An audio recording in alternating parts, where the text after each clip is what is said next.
Good morning, colleagues, community members, and consumers. Thank you all for joining us virtually for our annual community event. As someone once said, the show must go on. Not that this is a show, but I appreciate your efforts to be here together virtually. I especially thank the sponsors and our national speaker for agreeing to move forward online. We are truly here as one united community. We do our best when we do it together. So this is a good first step in the right direction to forge synergy between all of us for one goal. We all want to achieve and promote and advocate for mental health awareness and treatment. Yes, we have all experienced an unprecedented situation with the global COVID-19 pandemic. Everyone has grappled with the immediate needs of this public health crisis. We probably have only just seen the tip of the iceberg of the many shifts this pandemic will trigger in terms of the socioeconomic fallouts and so much more. But certainly, we have seen the impact on mental health. Yes, we have a picture of tremendous challenges, but also one of hope. The COVID-19 virus knows no boundaries. It has taught us that only a global solution underpinned by coming together with swift action can counter its force. What is important, though, is that the momentum to promote mental health and our efforts to map out a way forward has never stopped. Today, we are here to talk about trauma. It can happen after you experience an event or events that hurt you physically or emotionally. Trauma can have lasting effects on your mental, physical, and emotional health. Experiencing abuse and other trauma puts you at risk of developing mental health conditions such as anxiety and post-traumatic stress disorder. According to SAMHSA, the 3 E's of trauma are event, experience, and effect. When a person is exposed to a traumatic or stressful event, how they experience it greatly influences their long-lasting adverse effects of carrying the weight of that trauma. Unprecedented times present amazing opportunities for transformation. And that is what we are going to hear about this morning. I would once more like to thank you for being here. Welcome. Next, I would like to introduce you to our Chief Executive Officer, Sarah Lurie. Sarah grew up in Milwaukee, Wisconsin, receiving her master's and bachelor's degree from the University of Wisconsin-Madison, and remains a loyal Badger fan. Sarah has held the position of Chief Executive Officer of CMHA-CEI since October 2015.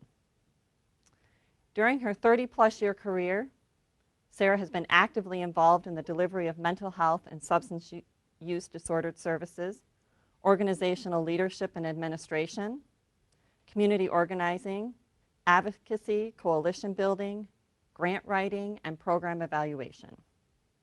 She has worked in organizations within Clinton, Eaton, and Ingham counties dedicated to mental health and substance use disorder treatment, education, prevention, and wellness promotion. She is a licensed master social worker, a certified advanced alcohol and drug counselor, and a certified prevention specialist.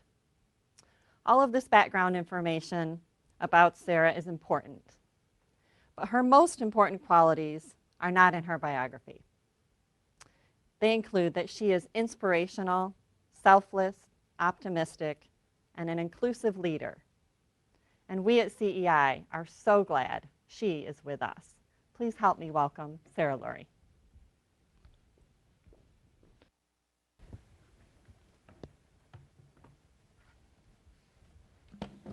Thank you, Shauna, for that beautiful introduction. And good morning to all. Welcome, and thank you for joining us at our annual event, held virtually for the very first time. Last year, when we had to hastily cancel our annual community breakfast as the first stay-at-home order was issued, Little did we know at that time that a year later we would still be actively dealing with a global pandemic, a pandemic that disrupted all of our lives and resulted in such a devastating loss of life. Finally, now, we're filled with a tentative hope for a return to some normalcy with the vaccination efforts underway.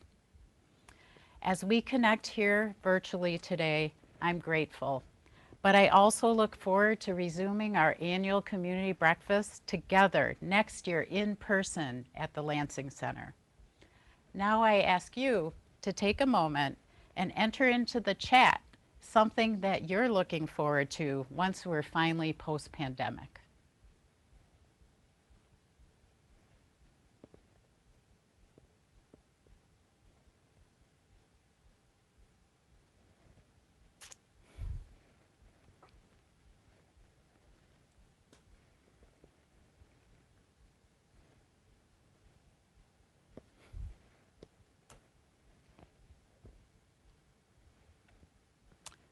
Wow, thank you for sharing. It looks like there are a lot of great things that we're all looking forward to. It has truly been a year like no other, from a global pandemic to an awakening across our country of the impact of systemic racism and racial injustice. In 2020, we were all called upon to live up to our highest values, and we must continue to apply what was learned. This morning, here, still standing strong together, we recognize and celebrate our resiliency and our collective ongoing vital partnerships. It's these partnerships that have allowed Community Mental Health Authority of Clinton, Eaton, and Ingham counties to fulfill our mission during this unprecedented year as we continue to deliver essential behavioral health care to thousands of individuals and families across the Tri-County area, while also recommitting to our important role in eliminating inequities and promoting the common good for all. Truly, every staff member across our organization, our board of directors, network of providers, community partners, funders, consumers, and advocates have contributed their very best effort during this time, showing generosity, compassion, determination, and creativity and courage in the face of adversity and heartbreak. I know all join me today in special appreciation across Clinton, Eaton, and Ingham counties for our local health departments, hospital systems, first responders, and frontline essential workers who guide us and who continue to provide vital life-sustaining support during this time. Despite the challenges, it must be noted that this year has also been unparalleled in unexpected, accelerated and growth and learning as we grappled with the challenges of maintaining connection, support, and tools to a partially remote workforce, expanded the use of telehealth, adjusted to meetings and events using Zoom technology like this one, initiated state-required COVID testing, and forged ahead with ongoing time-sensitive initiatives and building renovations. As an organization, we look forward to taking our new learnings into the future and deepening our community partnerships, expanding our diversity, equity, and inclusion efforts as we all continue recovery efforts and rebuild in a post-pandemic world. Today, we have a very special program hosted by our Adult Mental Health Services Department that's even more timely as we deal with the collective trauma experienced during the pandemic and the lingering effect that it will have on many of our community members, including our frontline healthcare workers. Our keynote speaker, Shari Simmons, dispels myths about trauma and mental illness, educating and instilling hope for survivors, clinicians, and anyone who wants to understand and celebrate just how resilient the human spirit is. Now I'd like to take a moment to thank some key people. First, I'd like to recognize the hard work of Chris Ward, Alicia Eccles, Noelle Kellogg, Joel Hefner, Joyce Tenard, Shauna Badgley, and Rachel Jacobs in overseeing the many details required to put this event together.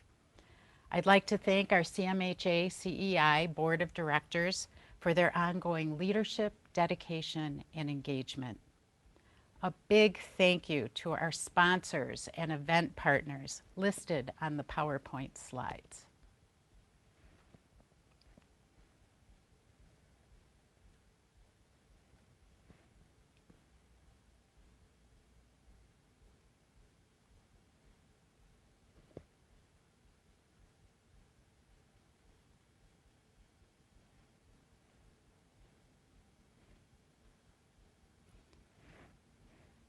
We appreciate your support today and your ongoing partnership throughout the year. Thanks also to the many organizations who would have been event exhibitors. We look forward to your participation in next year's event at the Lansing Center. Lastly, thank you to the resilient individuals and families we served in 2020 for their inspiration, and to our dedicated Community Mental Health Authority of Clinton, Eaton, and Ingham County staff members whose efforts allowed us to continue service delivery throughout the challenges of 2020. I'm also very pleased this morning to present to you our 2020 annual report. You can follow along with the PowerPoint as I take just a few minutes this morning to highlight some key areas. At the end of today's event, you'll also be provided with a link via email to the full report and other resources for further viewing. We start on page 3. You'll see some agency highlights from 2020 that include the efforts of our newly formed virus task force that worked tirelessly throughout 2020 to protect the health and safety of consumers and staff by implementing protocols and practices for screening, cleaning, and securing personal protective equipment and supplies needed to support our 24/7 programs and other on-site or in-person community-based services that have continued throughout the pandemic.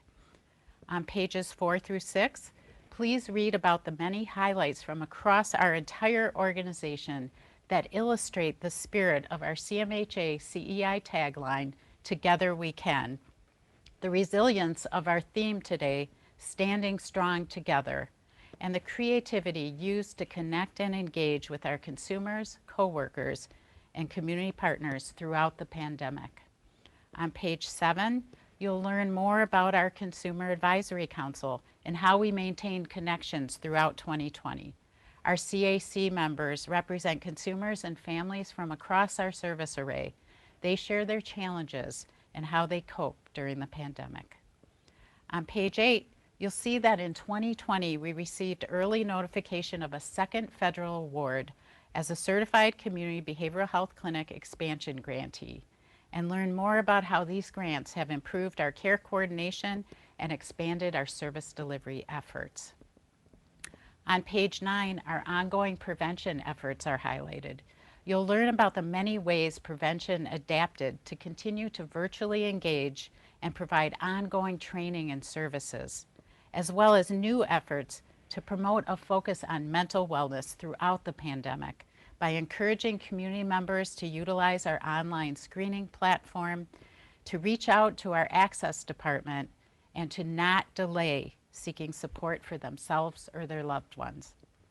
On page 10, you can read about how, with the assistance of our Diversity Advisory Council, we as an organization are committed to diversity, equity, and inclusion and actively taking accountability as we recognize, address, and eliminate racial injustice, discrimination, and oppression within our organization and the community. To end, on page 12, please see the results of our consumer satisfaction surveys. I hope you'll take some time later to review the full digital version of our annual report, and that you might pass it on to someone else as well. I thank you for your kind attention and for your ongoing partnership, especially through the challenges that we all faced in 2020. It has been truly the inspiration for our theme today of standing strong together. And now we'd like to share with you a recent public service announcement that is airing on WILX TV as part of our effort to encourage early engagement with behavioral health services. You know the symptoms of a cold or the flu, runny nose, fever, congestion. But what about behavioral health? Do you know the signs and symptoms of behavioral health problems? Are you or people close to you experiencing persistent thoughts, feelings, or behaviors like these? Take a quick behavioral health online screening. Recognize the signs and symptoms for concern. Respond by having a conversation. Help is available. Together we can be stronger. Together we can help. Now we will show the presentation of the Distinguished Service Award.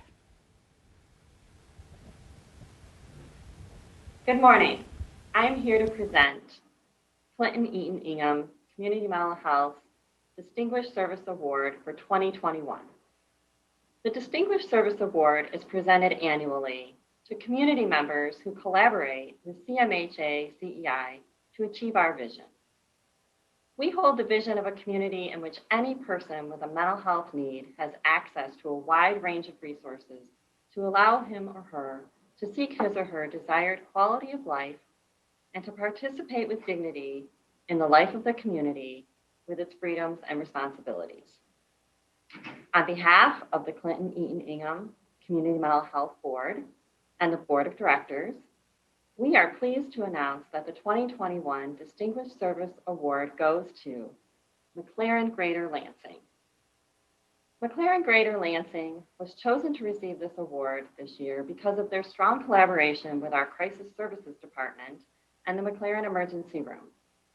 This partnership is sponsored by McLaren Greater Lansing with the goal of increasing partnership between our agencies around the assessment and treatment of adults and children experiencing a mental health crisis and in need of assessment and crisis intervention.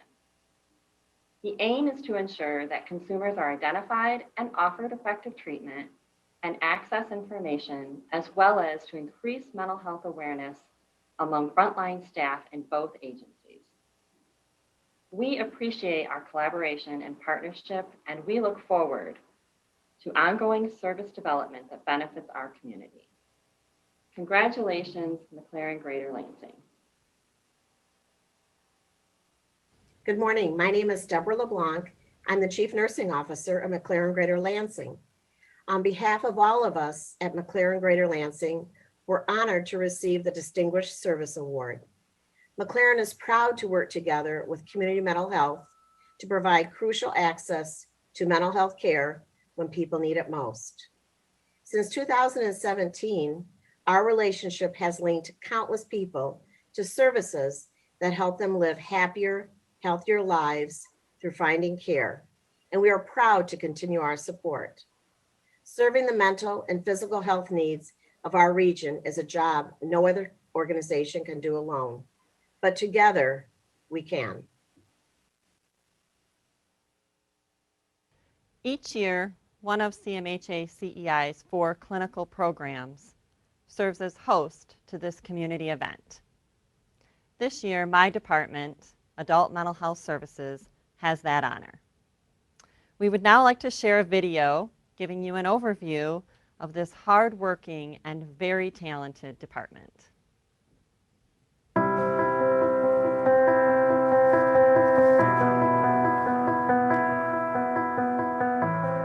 We're helping people in a lot of cases that can't help themselves and hopefully help to build them back up.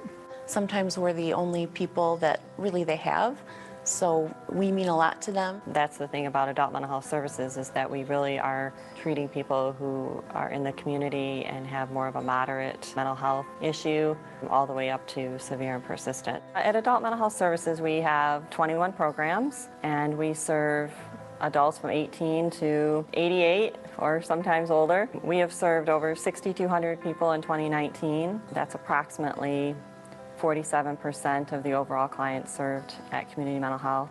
We serve about 800 clients on our case management unit, where they're getting some clinical services and case management. And so we have a wide range of programming at different levels that goes from moderate to severe and persistent mental illness. two ways that you're going to come into adult mental health services. The first way is, you are depressed or you want to access treatment, you're not in crisis, but something's not quite right. So you're going to call our access department if they're going to talk to you and kind of plug you in for an assessment. And the second way is through crisis services. Crisis services is open 24 hours a day, 7 days a week, 365 days a year. Crisis service is a freestanding unit. We have created an urgent care, which is like a walk-in clinic for medical. This is one of our voluntary rooms where we have folks who come in on a voluntary basis who are just seeking some help.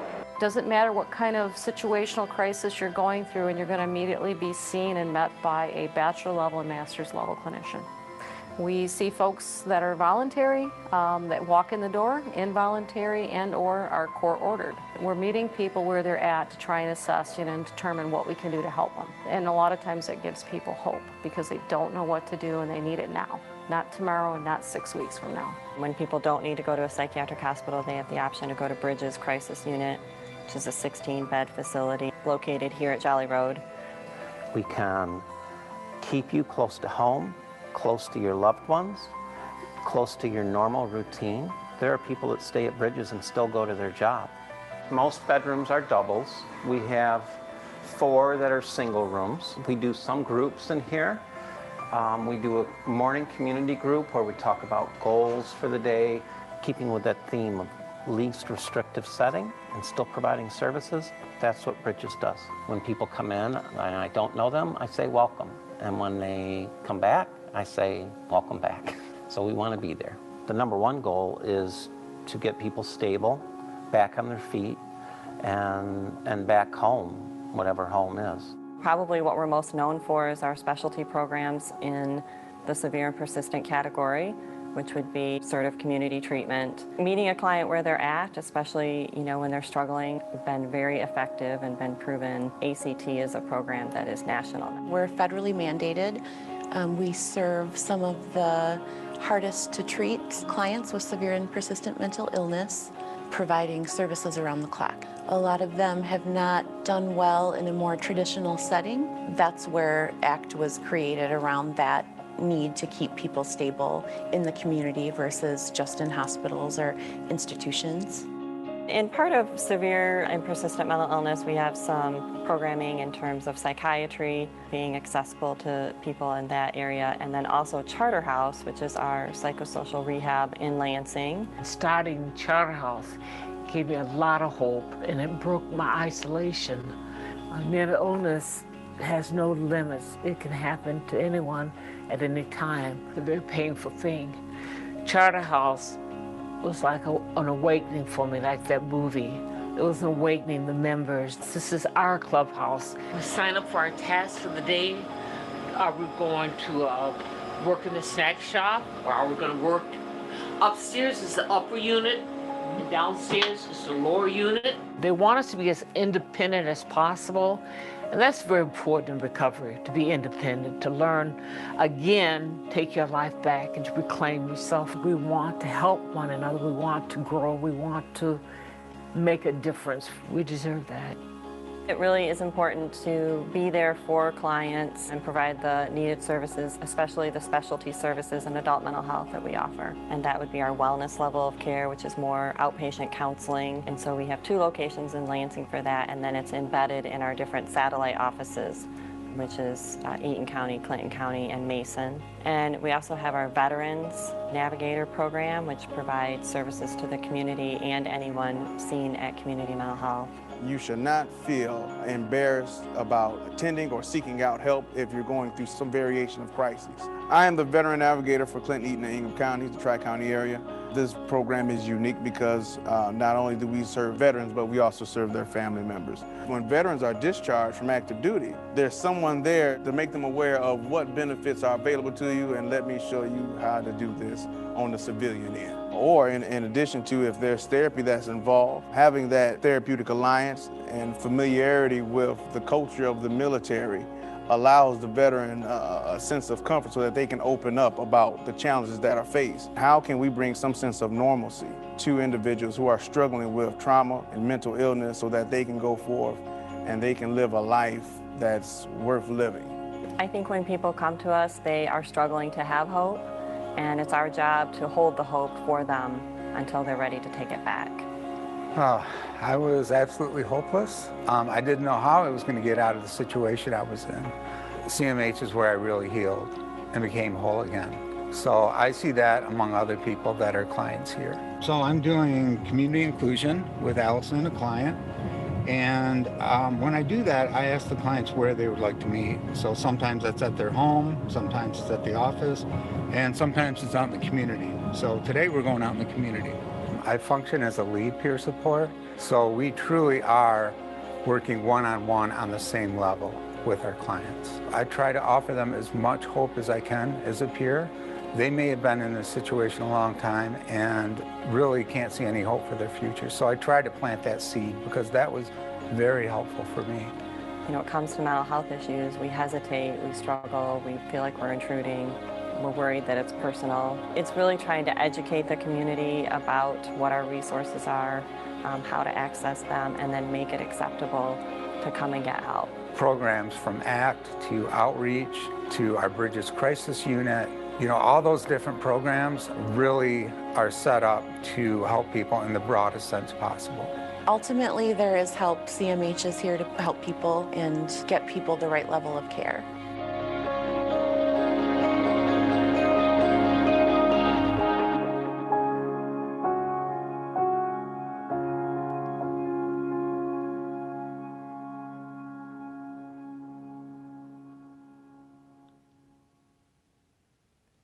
Now I would like to introduce our national speaker.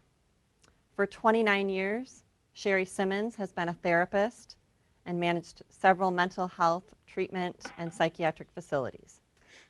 She has spent 5 years consulting and training therapists, counselors, and CEOs on how to implement evidence-based practices and trauma-ingrained care. Shari is currently the executive director of Fire Mountain Treatment Center, and she is an adjunct professor at Colorado Christian University, where she teaches crisis, trauma, psychopathology, and management administration. Since a young age, Shari has studied resiliency and enduring self-sabotaging thoughts that are often the result of trauma. She is the author of a book, Which Way?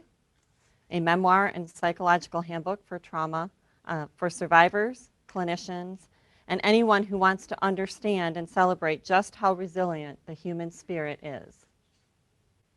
Shari speaks across the country at women's retreats, treatment facilities, high schools, and church groups, reminding others that the path we choose leads us to the life we were destined to have. Shari shines a light on mental health issues and the powerful decisions we make when choosing a life of meaning and significance. We are very happy Shari is with us. Please give a warm welcome to Shari Simmons. Hello, everyone. Can you all hear me? I hope. It's good to be here today. I have several goals for today. I started studying the brain when I was a little girl. And today I want to talk about what it looks like when we retreat to our limbic brain. And let's be honest, over the last 15 months, all of us have been living in our limbic brain.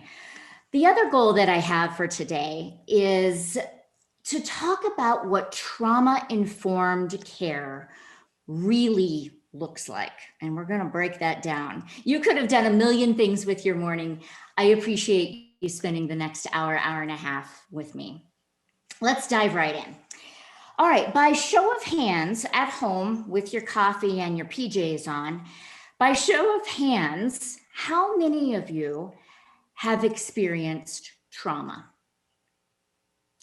I wish I was seeing you face to face right now. Oh, good. I'm seeing the hands go up. Good.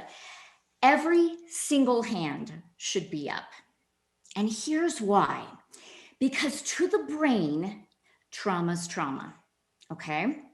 Whether it's something traumatic you have walked through yourself, whether it's you're sitting next to a client and hearing their traumatic story, or if you've opened up your social media feed and scrolled through the latest photo of the latest tragedy, in the world. And we're going to explain what limbic brain means here in just a second. I saw a question come through on that.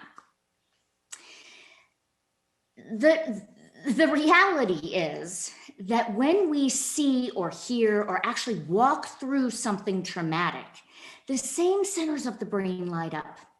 The same chemicals are released. Now, it takes our brain a few milliseconds to click into gear that we're seeing something on the news and not actually living through it. However, the damage is already done. So we have to understand and acknowledge that we are all sort of schlepping around our own traumas to varying degrees. Tell me this, what are some of the symptoms of trauma? Just tell me in the chat box. We've got sleeplessness, we've got night terrors, we've got depression, we've got panic attacks, we've got anxiety, hypervigilance, withdrawal. These are excellent, yes. And how many of you have experienced some of these in your lifetime, right? So we all have to be willing to admit that we've got trauma that we're carrying around and that inform how we live our lives and how we work with our clients. Yes or yes? I'm assuming you've all just said yes. All right. So one of my favorite Brene Brown quotes, and for whatever reason, I can't get to it, but one of my favorite Brene Brown quotes is that loving ourselves throughout the process of sharing our own stories is the bravest thing that we will ever do. And today is about sharing a story. Today is about recognizing that we have to hold our clients' stories, their ancestors' stories, and we're going to talk about epigenetics here in a minute, and our own stories in a very sacred way. All right. I have a case study that I usually present when I travel around the country giving this talk, of a client who went through a painful journey and came out the other end of it. But today I have the privilege of having her with me. So Jan, I'm hoping you can get on the computer here and start by telling us a little bit about your adult journey. Hi, thank you for having me. So I'm going to start with, I was married at 19 and I married a man who just soaked me up. And I thought that was love. And I came to realize that it was actually possessiveness, dominance, control. I moved the day after we got married, we moved to a strange state. We had one car, it was his, and I didn't know how to drive it. I had no friends. He left me stranded every day while he went to work. I didn't have a phone and I felt very alone. I had nothing to do during the day but to wait for his return. Fear, anxiety, PTSD, which none of which were founded in my mind. I mean, I didn't understand them, but they plagued me every day. He let me know that if I didn't like the arrangements, that I could pack my bags and he would put me on a plane and send me back to Texas. So there was a lot of fear. I had flashbacks I didn't understand. I held them at bay by cleaning and cleaning and cleaning. I organized drawers, I redid cabinets, and then I would do it all again the next day. The sun filled my darkness when I started having children. 3 years after we were married, I had my first child. And 3 years after that child was born, I had another. When they were toddlers, I became obsessed with fear and I became overprotective of them. I would wake up at night just filled with dread, again, unfounded, and but I would still hold vigilance over them in their beds at night, not knowing what was going to happen to them, but sure that something was. Then I started gaining weight, and a lot of weight. I did diets, I did cleanses, I did fasting.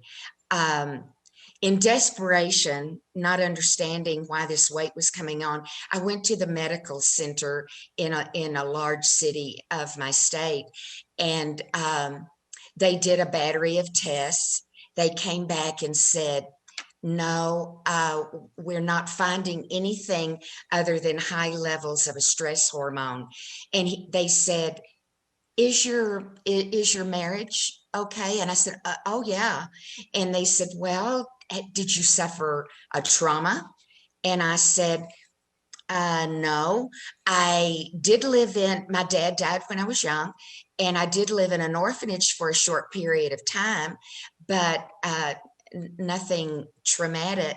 And they said, well, we believe that you need to go into therapy. And in my mind, I thought, oh, no, I'm not going to do that. They gave me my discharge papers. As I walked out, I threw everything away. And I just tried to go back to my life and enjoy my children. I was in the kitchen cooking one day, and I could sense someone behind me. I turned around and I saw my mother, and pans crashed, food went everywhere. I froze. It was my oldest child, and I didn't see her. I saw my mother. So I embarked on a 5-year journey with a therapist. Thank you, Jan. And we're going to come back to this story.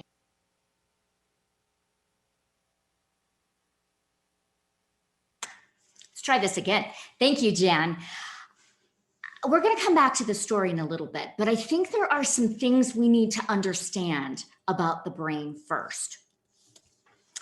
So for purposes of today, I'm going to break the brain into 3 parts. All right. The first part is our prefrontal lobe. And we know that the prefrontal lobe is not developed in women until about the age of 25. In men, I'm not sure. I'm not sure if it ever is. No, I'm just kidding. I'm just kidding. In all adults between the ages of 25 and 30, the prefrontal lobe is finally developed fully. And the prefrontal lobe has a filtering system where data and knowledge and facts and experiences filter through. So it works something like this. If you were to go into the break room at work and see a beautiful chocolate glazed donut, you might say to yourself something like, man, I really deserve that donut. I've worked really hard. I got that project done. But wait a minute, I was going to go out tonight and have pie and a drink with my friends. That'll put 10 pounds on my hips. Wait a minute, that's stupid. That's not how that works. All right, okay, here's what I'm going to do. I'm going to have half the donut now, half a piece of pie tonight, and then I'm going to go back on my diet tomorrow. Boom. That's how it works in the prefrontal lobe. There's a filtering system, and then we spit out our response or our decisions. All right, the next part of the brain is responsible for so many things, but primarily our language and our thoughts. Okay, and on either side of our ears, on both sides of our head, we've got the amygdala and the hippocampus. And the amygdala is responsible for all of our emotions and feelings. And the hippocampus puts a timeline to those feelings.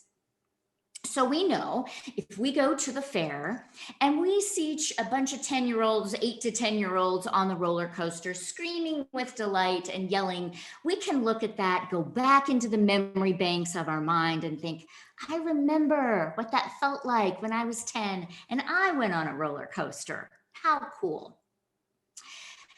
We also know that people who have experienced trauma can go to the fair and hear a loud noise and duck for cover because they feel like they're under attack. Okay, the amygdala has the emotion and the hippocampus timeline isn't quite meshing up. They're not matching. The hippocampus is saying, you're under attack now, not back 2 years ago when you served in the military. Okay, and we know that that is what trauma work is matching that hippocampus to the amygdala. Okay, next part of the brain. The part of the brain that I am fascinated with is called the limbic brain, and it's back here. People also call it the survival brain, the mammalian brain, the lizard brain, the limbic system. The limbic brain cares about one thing and one thing only, and that is our survival. That is it. That is all it cares about. Unlike the prefrontal lobe, the limbic brain is fully developed when we're born. And the limbic brain believes everything that it is told. Okay, so if the limbic brain is told that a cute little pink fairy comes into your room at night and takes your tooth and leaves you $5, the limbic brain says, oh, wow, that's cool. Okay, got it. If the limbic brain is told that a relationship looks like mom and dad fighting and there's anger and aggression and somebody gets hit and there's alcohol involved and somebody leaves, the limbic brain says, oh, got it. Okay, that's what relationships look like. If you were told that you are fat, you are ugly, you are lazy, you are not good at anything, you are not lovable, you are not worth my time, the limbic brain says, duly noted, got it. And that belief plays in the background of our minds and our brains throughout our lives. And we know the work as an adult is to undo those beliefs because they're based in false and untruths. All right, we know that with the brain, there are neural pathways. Some are small crevices, some are deep canyons. And these guys, neurotransmitters, flow down these neural pathways and inform us how we're going to behave based on our beliefs. Okay, so let me describe the neural pathway like this. I like to think of a mountain and or a hill, and there is a small like stream that flows down the side of the hill. And when it rains or when the snow melts, all that water goes down the same path. And as it rains more and it snows more, that crevice gets deeper and deeper and deeper. Okay. If I were to go up that mountain and start carving out another path right next to it, the rain and the water and the snow would still flow down the deeper one because that's just how it works with gravity. But if I were to go up every day and chip away at that other path and make it deeper, every day becomes a part of what I do when I wake up in the morning, then the water is going to start to flow down that path. And that's the one that's going to get used more. And that is exactly how it works in our brains. I mean, that is the beauty of the work that you do. That is the beauty of going into therapy, is a new neural pathway is created. Brain scans show that new neural pathways are developed in our brains well into our 90s. So If I had a belief growing up that I wasn't worth anyone's time, I am going to gravitate towards who as I get older? People who also treat me like I'm not worth anything, right? Like I'm unlovable. And then that belief is going to get validated. And then I'm going to tell myself, see, nobody will ever love me. And it just gets deeper and deeper and more reinforced until I'm exposed to another belief, another idea, right? Until I go into therapy or I start doing my own work and I'm exposed to the idea that, wait a minute, maybe I do have some value. I don't really believe it yet, but you know what? My therapist says that I am worthy. I don't know. I'll give it a try, maybe. You know what? I am worthy and I am lovable. And this is what our journey looks like, doesn't it? For all of us, whether we're in therapy or not, this sort of toggling back and forth until a new neural pathway becomes the deeper one. And then that's the one that starts to inform our life and how we're going to behave. Okay, so I want you to think about yourself over 2020 and into 2021 here. When we retreat to our limbic brain, there are 6 reactions, and only 6 that live there: fight, flight, freeze, faint, fornicate, and feed. Now, we spent a lot of time talking about the first 3, but there are 3 others that I want to describe. Let's break down all of them. So when we're stressed, when we're overwhelmed, we go back to our limbic brain, our survival brain, because we want to survive, okay?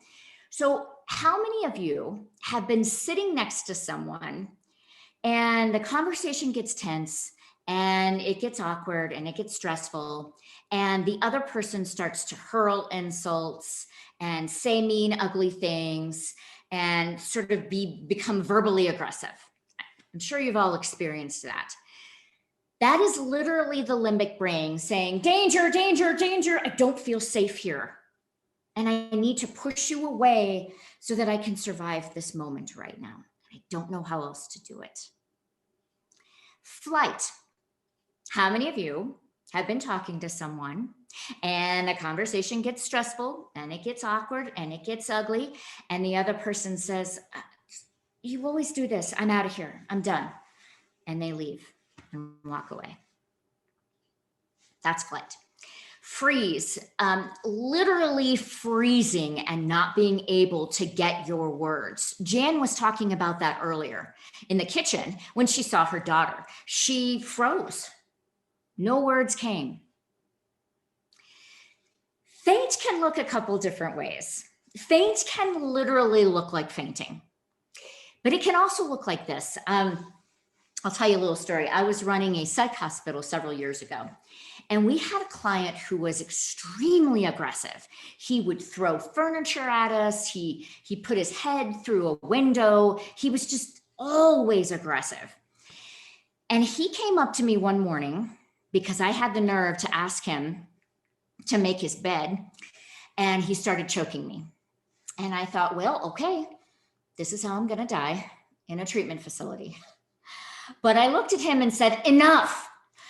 And he dropped his hands and he went to his room and he fell asleep for 16 hours.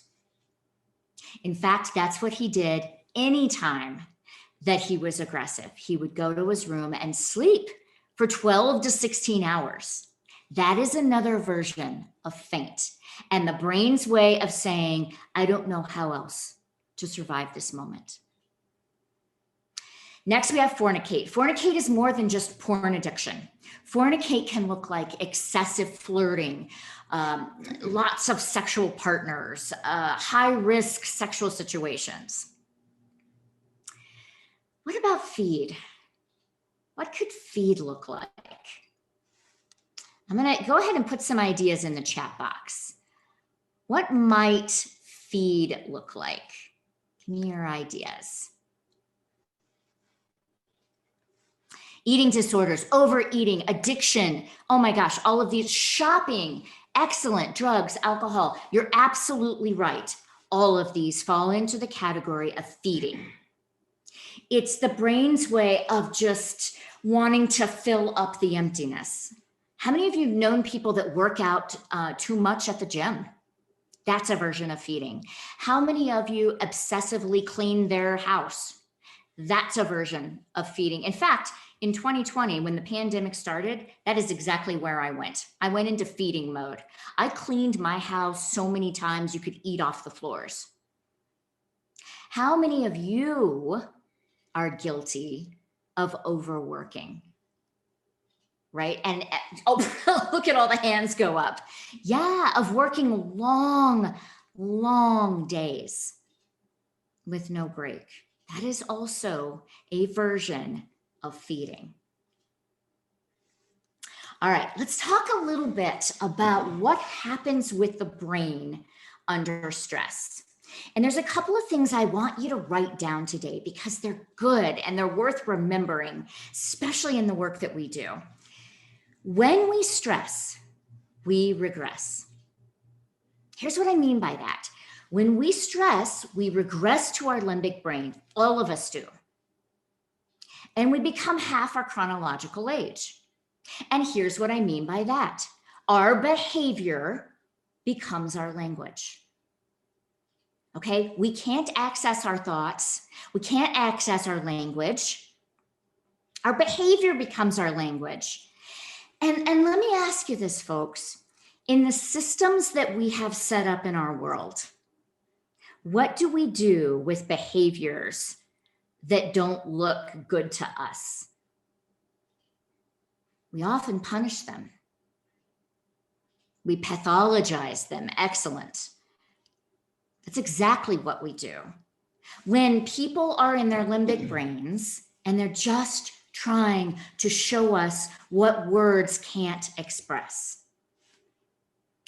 There's another statement in mental health, I'm sure you've heard it. The strongest central nervous system wins. Okay, not the calmest, not the most aggressive, but the strongest. Okay, and we're going to break that down today because this is key in the work that we do. The strongest central nervous system wins. Let me give you an example of this. I can barely look at the next slide I'm about to show you. I am literally terrified of these creatures. So much so that at any given time in my garage, in fact, right now, you would find at least 8 boxes of decon strategically placed throughout the garage. And anytime those boxes go down, I put out a fresh one. I've got plenty in stock. Terrified of them. A few years ago in Colorado, there was a huge snowstorm. It got really cold, frigid temperatures. There was a crack in my driveway and in my garage floor. Everything sank overnight, which meant that there was now a hole between the garage floor and the garage door where mice could come and go freely throughout the evening into my garage. The next morning I wake up and I go out into my garage to get my computer that I left in the car.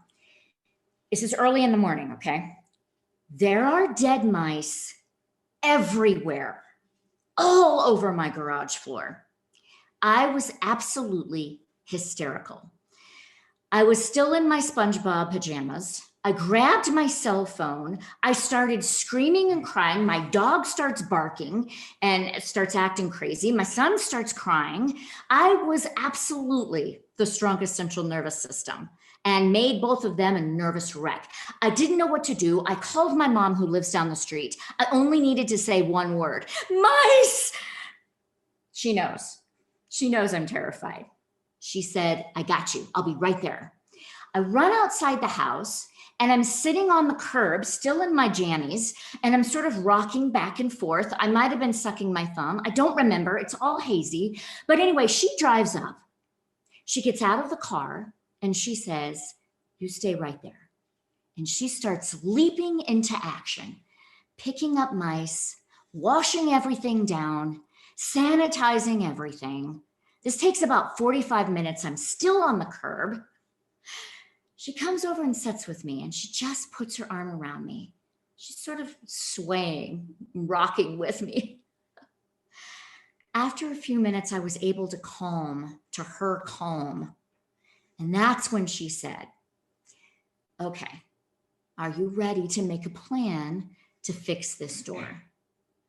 I could do it then. I couldn't have done it when she first drove up. I could do it because I felt safe. I felt safe and I was able to get here and make a plan. I want you to think about the times in your life when you've been the most stressed. And was it the person, well, let me ask you this, which person helped you the most? Was it the one that came in guns a-blazing saying, tell me everything. I want to hear all about this. Oh my gosh, we have got to come up with a plan. Let's do a pro-con list, blah, blah, blah, blah, blah, blah. Or was it the person that just sat with you and just said, I'm here. I'm here for whatever you need. That's how we become safe. Who else in our world, besides politicians, cannot access their language and their thoughts? Who else in our world? Any ideas? Children, babies. Babies. And how do we talk to babies? There is a cadence to our voice. We lower our tone, we get softer, we bring our body language in, and we offer safety. Shh, shh, shh, shh. I got you. I got you. We'll figure this out. It's okay. You're safe. Mommy's here, right? We offer encouraging words. And I often wonder why we don't do that more when we see people in their limbic brains. Why we stop trying to fix, we stop trying to lecture, and we just be with them and provide safety. With the whole mice situation, I couldn't have made a plan right away, even if I wanted to, because the blood was not flowing to this part of my brain. The blood was flowing to my extremities so that I could, fight, flight, freeze, faint, fornicate, or feed. That's just how biologically we're wired. I want to give you another example of the strongest central nervous system wins. In the mice example, at the beginning, I was the strongest central nervous system and I took over the whole entire house. My son, my dog, they all reacted to me. It was the strongest one until my mom pulled up. And then she became the strongest one because she was calm. She was centered. She was grounded. And then I was able to regulate to her limbic brain. Our clients will regulate to the point that we are regulated. It may take a minute, but they will.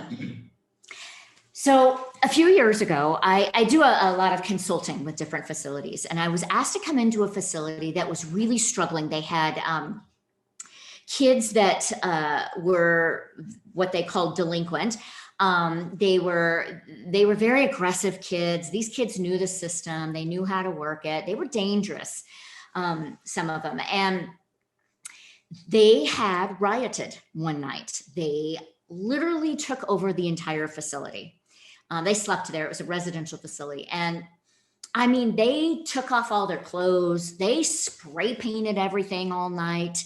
They vandalized the entire facility. They started a bonfire in the middle of the living room with their treatment papers, with their treatment binders and their treatment workbooks.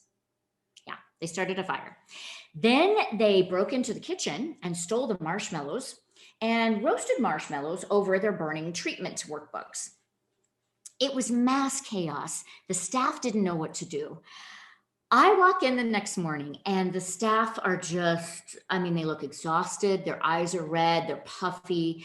They looked terrified. I grouped all of them up. I had just done this training with them, grouped all of them up in my office.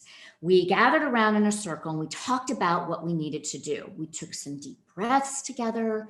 We sort of stretched a little bit. And when we felt like we were centered enough, then we made a plan. We went out into the facility and we strategically placed ourselves all around. After a minute, the kids started coming out of their rooms, some of them clothed, some of them not clothed from the night before. And they looked at all of us just standing there, and they started panicking a little bit. And they said, what's going on? Did you guys call the police? Are the popos here? What? All we did was just say, shh, it's okay. We made our breath very demonstrative, right? So that they could see it. After about 10 minutes, they all creep out of the rooms. They start to sit around the bonfire that they had made the night before, and we all joined them and sat around with them in a circle.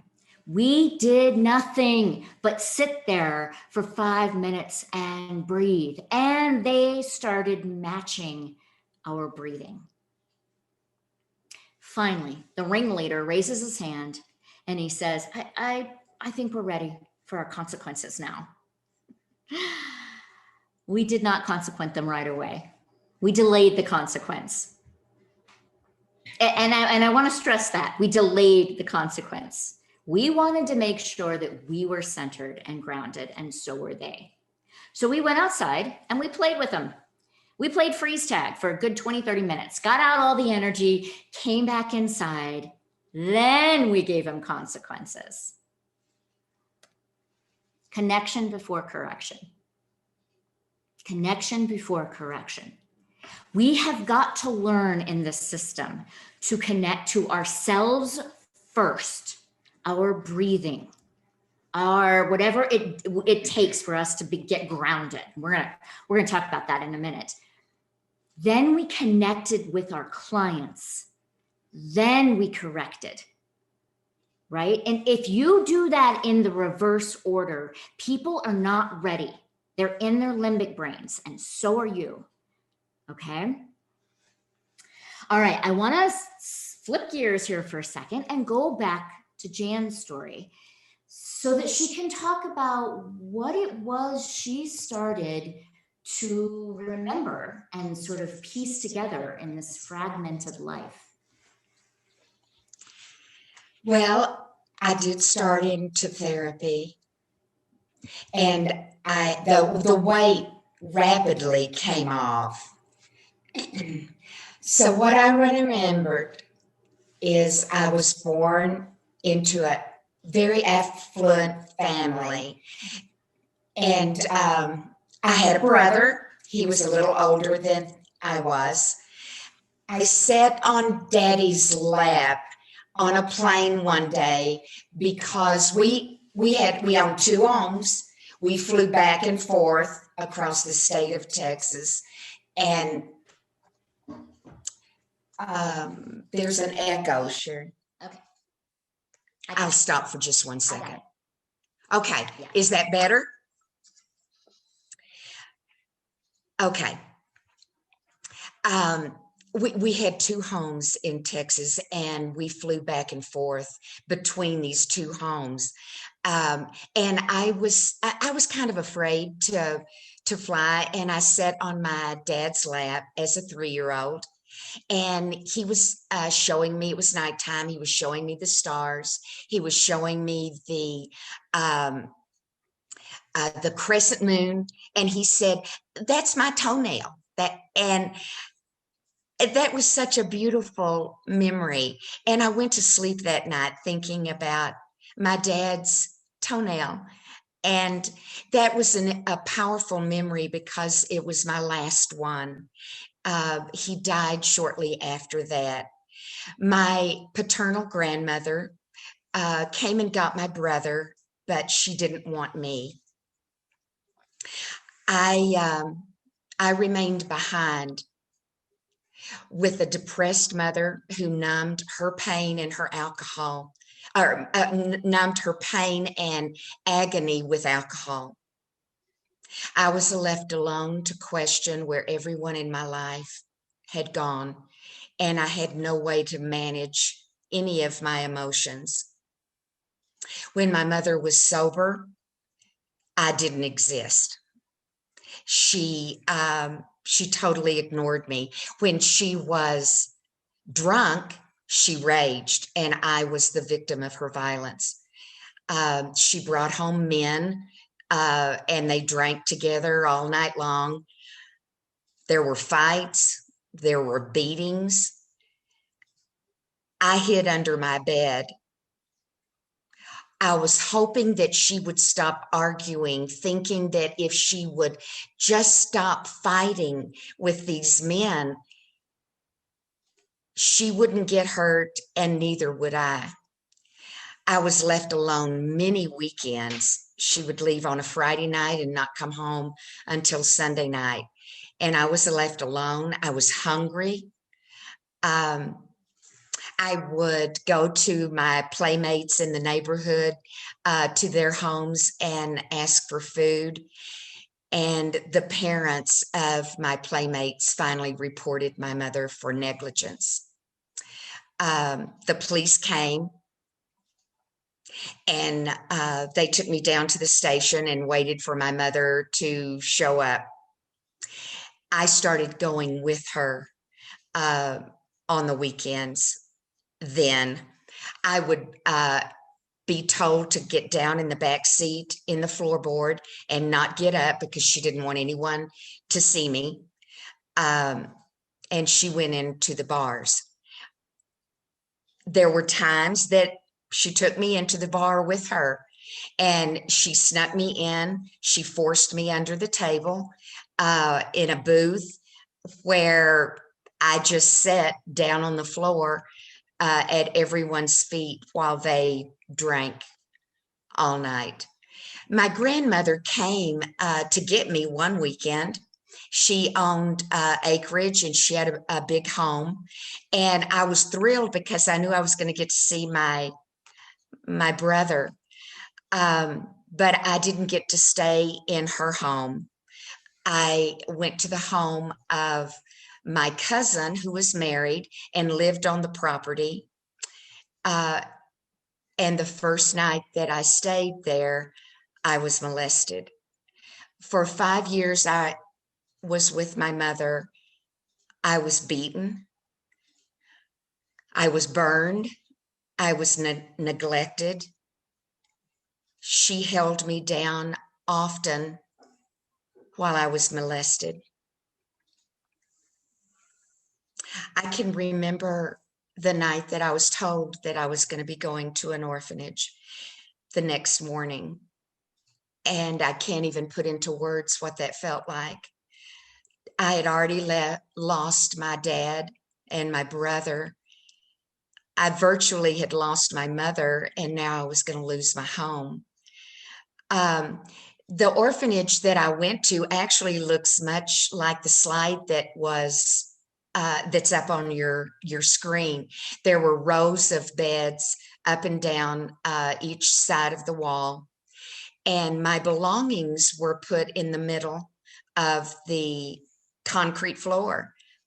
And immediately all the little children came running over, and they started going through my boxes of clothes and toys, and I was terrified. And I said to the matron, I said, "They're taking all of my things." And she said, "Nothing here belongs to you." And I just fell to the floor and sobbed. When I finally rose up, I don't know how long that was. All the children were gone, but I saw my clothes hung on the wall on pegs. I saw my toys in boxes down below, and I never once touched anything that had once belonged to me ever again. I was so ashamed. I was ashamed of who I was. I hated who I was. I obsessively washed my own mouth out with soap until I threw up, because I was trying to get rid of all of the ugliness. And if I'd said something bad, or if I thought something bad, and I was trying to get rid of that. But I did have a trunk, and we had to move to a different bed each night. And I would take this trunk to the foot of my bed each night. It was filled with jewels. I had earrings in it that I knew my mother would love if she came and got me. I had bracelets. I had necklaces that my grandmother would like in the colors that she liked. I would look at them during the night. I would get them out. I was the only one that had a key. And I would look at these jewels at night, and the moonlight and how they sparkled. And that trunk was so important to me. I didn't realize it until later, but it was my value and my worth. But all I did know was that when someone came, an aunt, anyone, if they would come, I would give them these jewels and they would want me. The fact is, Sunday was visiting day, and I would climb the brick wall, and I would wait. I would not leave that wall from morning until the evening when visiting was over, because I waited for someone to come and visit. I didn't go to the bathroom or eat because I was afraid if they came that they wouldn't see me and they would turn around and leave. So you can understand why that trunk was so very important.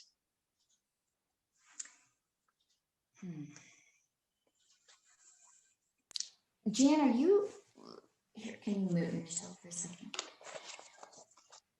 Are you saying that you thought that trunk was real? Absolutely. Okay, let me ask all of you out there, do you think the trunk was real? What are your thoughts? No? Have a couple no's? Okay. Yes? Okay. All right. The fact is, I know that trunk was real to Jan.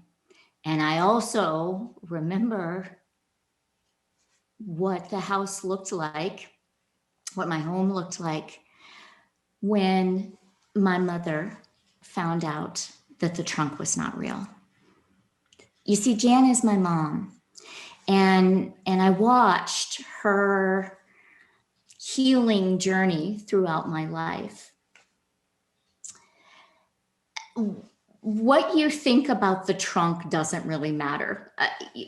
The reality is, I have worked with therapists and psychiatrists in the past that would label that as psychotic behavior. So that is psychosis, that she came up with something when she lost everything and blah, blah, blah, blah, blah. Okay. Some people have said that was divine. God put that there and only Jan saw it.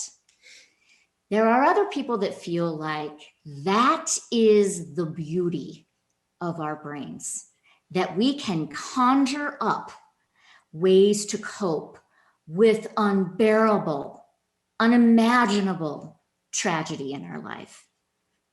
And that's exactly what my mother did. And I remember that was a dark day in our home when you found out. In fact, can you talk about that for a minute? My therapist, I honestly thought was more invested in my trunk than I was, because she kept bringing my trunk up to me and saying, she would ask me about my trunk, and I always thought, I don't know what else more to say about that. And then one day, far into my therapy, she said, Jan, if you lost everything in the orphanage, how did you have a trunk with jewels in it? And I said, oh, well, and I just broke down and started crying. I knew there was no way I could have had that trunk, but emotionally, it was so real to me. And the reason I was so devastated, and it did take me a long time to recover from the trunk, was because I now had to find out who I was. I had to find out what my worth was, what my importance, my self-esteem. I had to start over, and that was quite a journey. That was quite a journey. And it was beautiful to watch. It was hard to watch, and it was beautiful to watch as well. Because not only did my mom learn through treatment to sort of find her own value and worth, she also found her voice in the process. So we're going to talk about a little bit more with this in a minute, but I want to talk about the concept, the theoretical framework of epigenetics. I mean, epigenetics states that we are all walking around with up to 12 generations of our ancestors' DNA.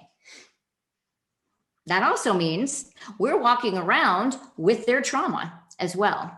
And we know from past generations that, you know, there may have been something tragic. Maybe it sort of went underground because it was family secret, or that person died too young to ever work through it, or there weren't the tools and resources that there are now to work through it. And so that trauma then passes on to, it finds another generation so that the story can be told. There's a study that was done out of the Brain Institute of Zurich back in 2014, where they subjected male mice to trauma. Now, y'all know how I feel about mice, but anyway, we're not going to go there. They subjected these poor little male mice to trauma.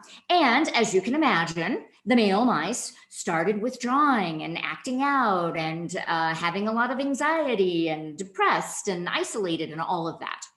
What's fascinating about this study, though, is that they found that when the male mice had babies in the second and third generation, those little babies were acting depressed and anxious and withdrawing. And they had never been exposed to trauma. It goes to this next slide. It speaks to this next slide about atrocities refuse to be buried. The past is filled with ghosts who refuse to rest in their graves until their stories are told. It's, you know, Mom and I wrote the book together, and it's called Which Way? And we travel around and speak together on trauma. We also do a talk on epigenetics, and it's we don't have time to get into it today. There's several calculated steps to get your clients or yourself to understand if you are living out your story or someone else's. But it's fascinating to me that my mother, in an orphanage, she was in that orphanage for about 8 to 9 years, was washing her mouth out with soap. And 35 years later, when I'm an adolescent and 16 years old, I start obsessively washing my hands. Obsessively. I couldn't touch doorknobs. I couldn't sit in desks at school anymore. I showered so many times a day. It sort of overtook my life, quite frankly. And it took me many, many years to understand that I wasn't living out my story. I was living out my mother's. And so we had to do some work together on that. There's a piece of epigenetic work where you sort of metaphorically, symbolically in your head, hand back the story that has been given to you to an ancestor, to somebody from the past. Obviously, you may have to do that in your mind. And Mom, you did that when you went to visit your mother as an adult. Yeah, I did. Pardon me. My daughters were teenagers at the time, and my mother was in an institution. Alcohol had pretty much taken over her brain. And I walked into this facility, and I walked up to the desk and I said I was here to see my mother. And they said, well, who are you? And I said, I am her daughter. And they said, well, no, she doesn't have a daughter. She only has a son. And I said, well, she actually has a daughter as well. And I didn't know what I was going to do. And then I heard a shuffling, feet shuffling along the walkway where I was. And I looked, and it was my mother.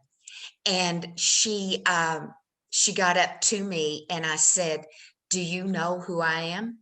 And she said, yes, you're Jan. And so we went to her room, and I told her that I was here today to give back to her everything that I had carried all of my life. I said, I felt like because you didn't love me that no one could. And I felt like because you didn't want me that no one else would want me. And it has affected everything in my life. And I don't want to believe that anymore. So I give that back to you to carry now. I did tell her I forgave her. She did not ask for my forgiveness, but I told her that I forgave her. And that was a powerful, symbolic thing for me to do, to be able to go on then with my story and my journey.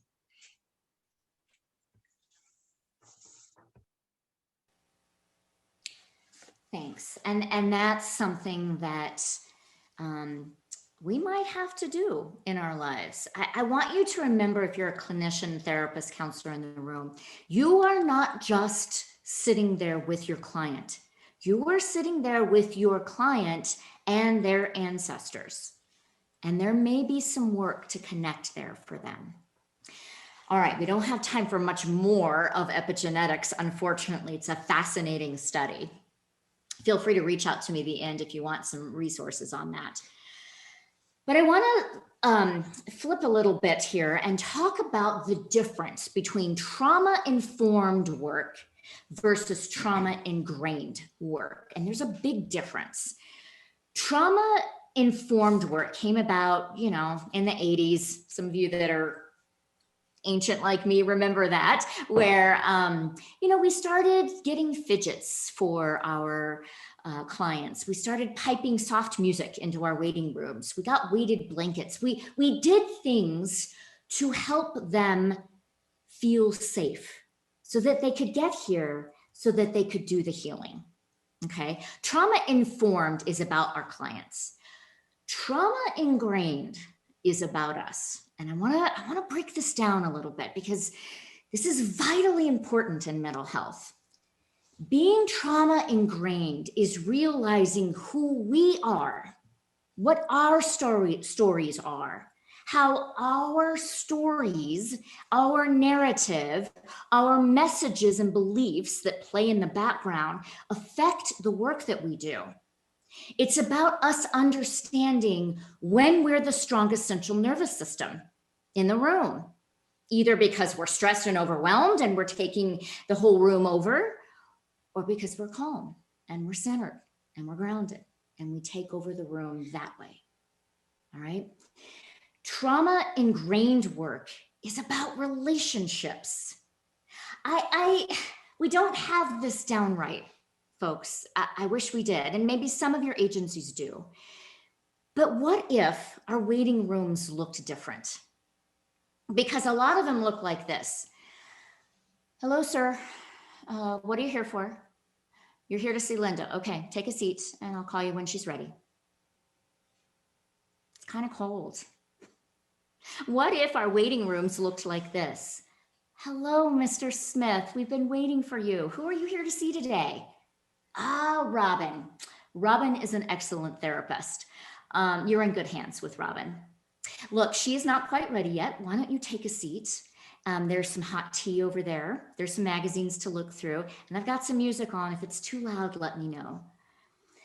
What if at the end of a session, we walked our clients out and said, tell us what you think we could do around here to make people feel safer. That's about relationship building. What if we did that? How would people move from their limbic brains to their prefrontal lobe? By the very fact that people come to us in our offices or our courtrooms or our agencies, our mental health centers, we're automatically shooting back to our limbic brains. We just are. Think about when you walk into the DMV or courtroom or the dentist office. We all go to our limbic brains when something is uncertain and we know we have to be vulnerable. That's scary. We automatically go there. So let's start thinking about our work and our agencies in a way that promotes safety from the very beginning.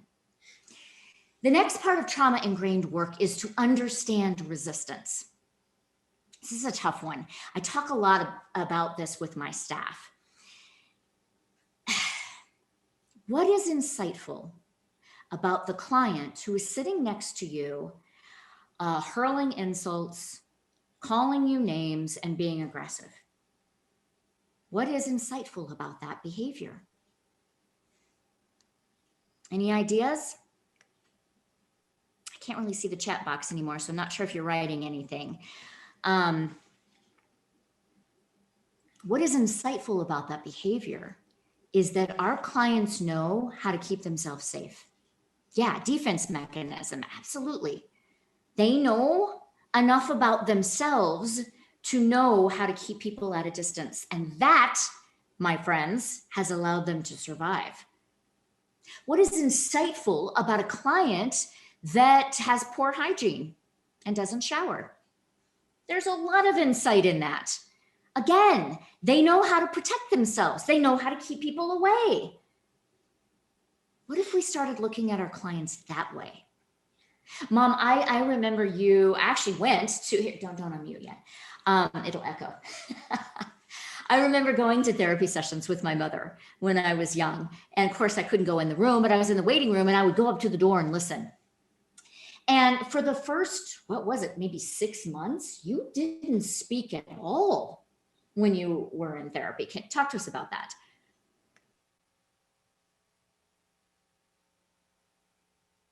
That's correct. I didn't have words to put to the pain and the memories that I didn't have a vocabulary to be able to articulate to her. And I ended up just small talk for like 6 months. And I'm sure it was just frustrating for her waiting for me to be able to speak to her. And but the one thing that she did do was when I did first start speaking, I would speak in the third person.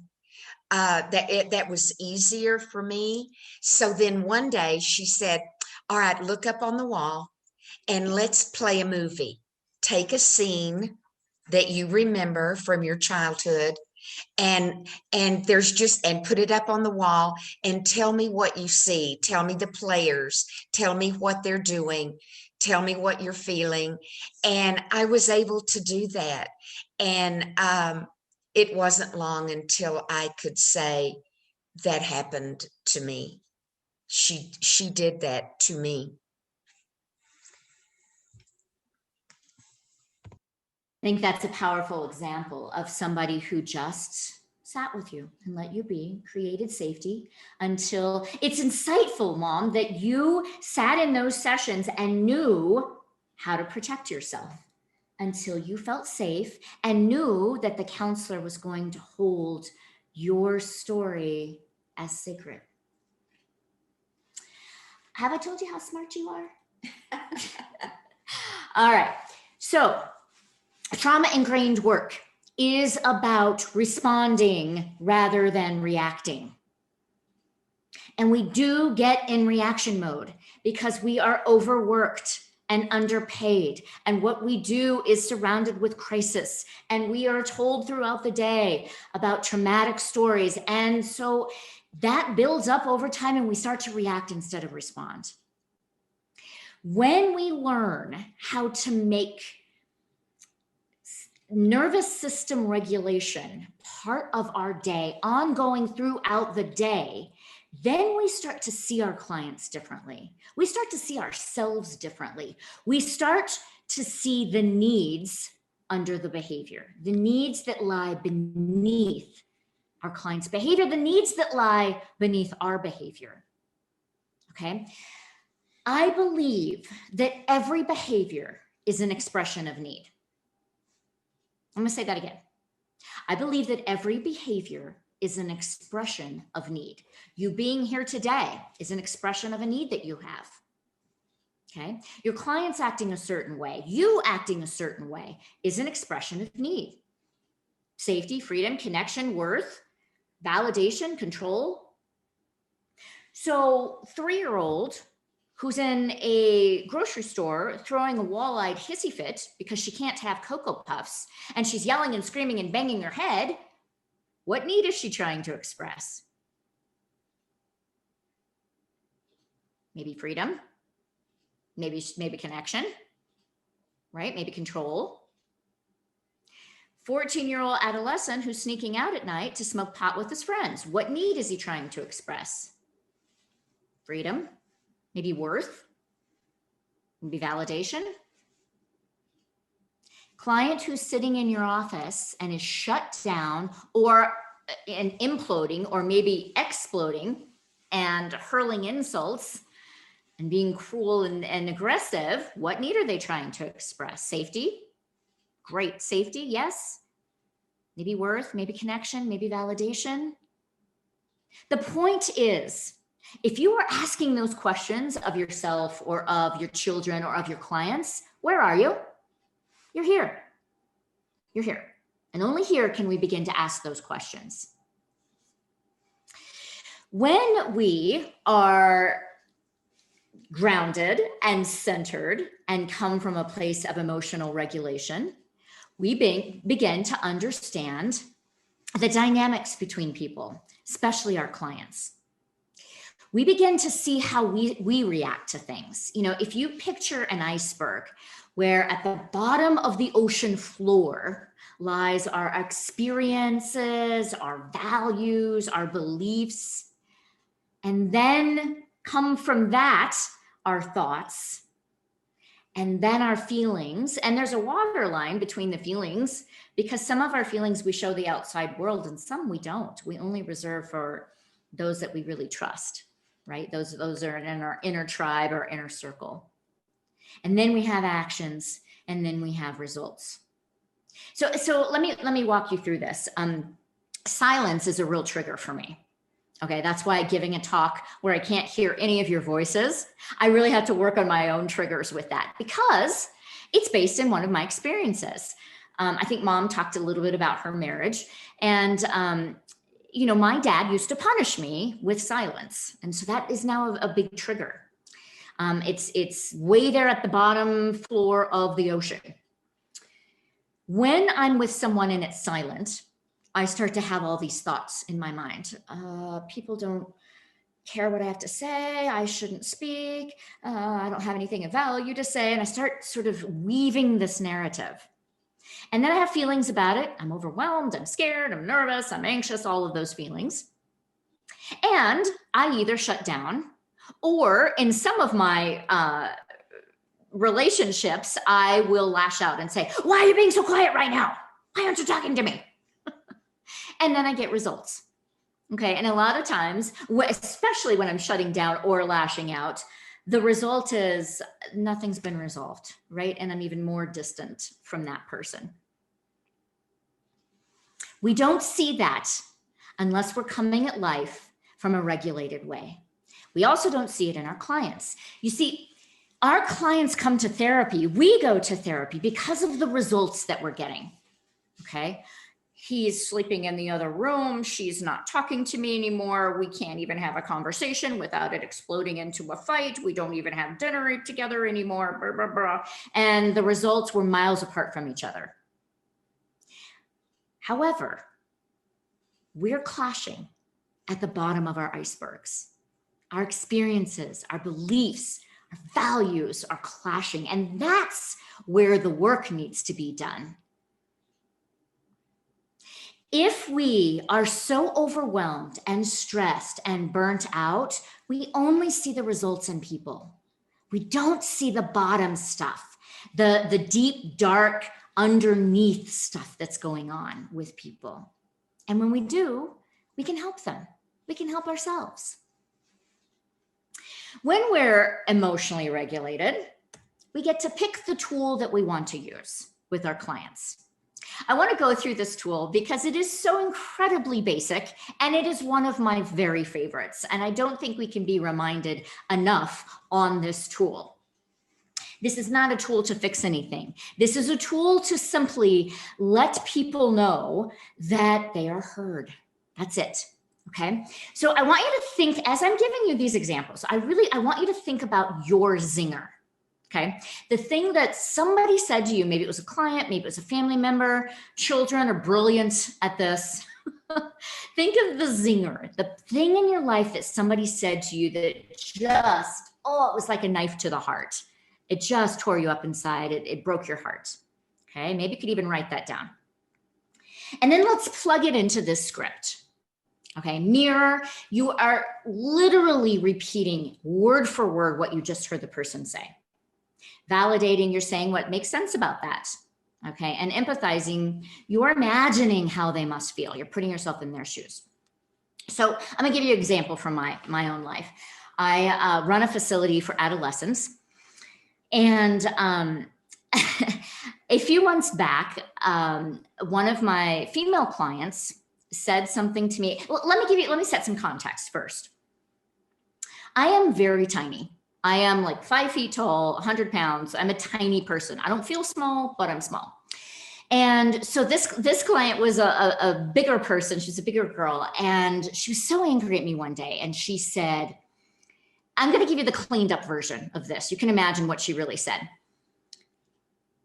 You are a pint-sized witch. You can imagine what she really said there. You are a pint-sized witch, and you are only here for a paycheck. I took a deep breath, and I said, what I'm hearing you say is, I'm a pint-sized witch, and I'm only here for a paycheck. And what makes sense to me about that is I do work here, and I do get a paycheck. And I imagine that you must feel frustrated. She said, I don't feel frustrated. I'm pissed. I'm pissed and I wish you would die. I wish you'd go kill yourself. I wanted to wring her neck. I wanted to react. Believe me, people, I wanted to react, but I didn't. I took a deep breath, stretched my neck just a little bit, and I said, what I'm hearing you say is that you wish I would kill myself and that you're pissed. And what makes sense to me about that is I'm in your space and you want to be left alone. And I'm hurling all of these rules at you. And I imagine that you must feel livid right now. She said, yeah, I do, blah, blah, blah. And we started talking and we had a dialogue. You see, what the script does, and it's so simple, isn't it? I mean, we learned it in Psych 101. But what this does is when we mirror somebody, we tell them, I see you. When we validate them, we say, I hear you. When we empathize, we are saying, I get you, I understand you. And what that means to a person is that they exist. And for some of our clients, they've never felt that before. For some of us, we've never felt that before. So think about your zinger and plug it into this script. And we will take some questions and answers at the end here. And I would be willing to work through any zinger with you if you have one. The validate part is the part that's difficult for people. When you're validating somebody, you're not agreeing with them. You're validating what they feel. Okay. And so even I had a parent once, I do parent trainings, and the parent said to me, how can you validate someone wanting to kill themselves? I have a child that wants to die. How do you validate that? And it would sound like this. What I hear you saying is you want to die right now. And what makes sense to me about that is that you want the pain to stop. And I imagine you must feel overwhelmed. Now, especially with a teenager, if you were wrong in how you imagine that they feel, are they going to tell you? Probably. Most people will. Most people will tell you, no, I don't feel that. I feel this. Bottom line is you're opening up a dialogue to keep talking and to let somebody feel heard. And again, you can't do it unless you're here. So let's talk about that a little bit. Let's talk about what we do all day throughout the day to stay regulated. I love this quote. Don't know who said it. Maybe one of you does, but I couldn't find an author to it. It's one of my favorite quotes. I like the when we keep ourselves numbed on adrenaline and chaos, and we do in this field. In fact, we almost become addicted to it because it makes us feel like we're valuable and worthy, right? We don't have a current gauge of ourselves and our own needs. This next part is about what I call minding the mind, all right? Managing ourselves, especially in the way that the world is right now. How do we do that? If you exercise at the gym for an hour after work, yay you, that's awesome. And it's not enough. It's not enough. Self-care in this field, self-care in this world has to be constant throughout the day. I have a alarm that goes off on my phone 3 times a day. And a question pops up. And the question is, what does taking care of yourself look like right now? What does taking care of yourself look like right now? I need that reminder. I need it. Otherwise, I will get sucked into the abyss of my work. And I will go 6 hours dealing with crisis and client after client and putting out fires. And 6 hours have passed and I haven't had any water and I haven't had any food and I haven't peed. Right? And how many of you have lived like that? Because it's just a constant state of adrenaline. I need the reminder of, oh my gosh, yes. What does taking care of myself look like right now? Okay. Right now, it looks like a cup of tea. Right now, it looks like just stopping for a minute and taking 10 deep breaths.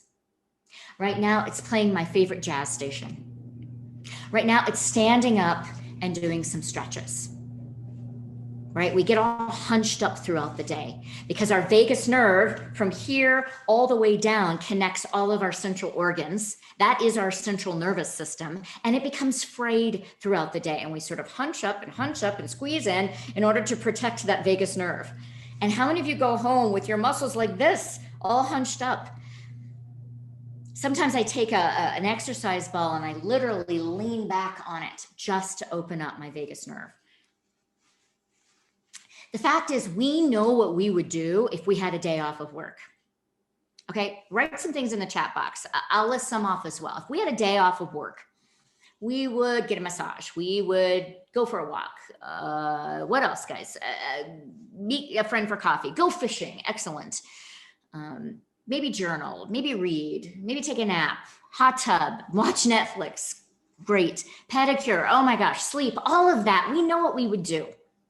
Gardening, what we don't know. Oh, and organizing papers, that's a good one. The coping skill of organization is completely undervalued. That can be such a beautiful way of like organizing our mind, managing our minds.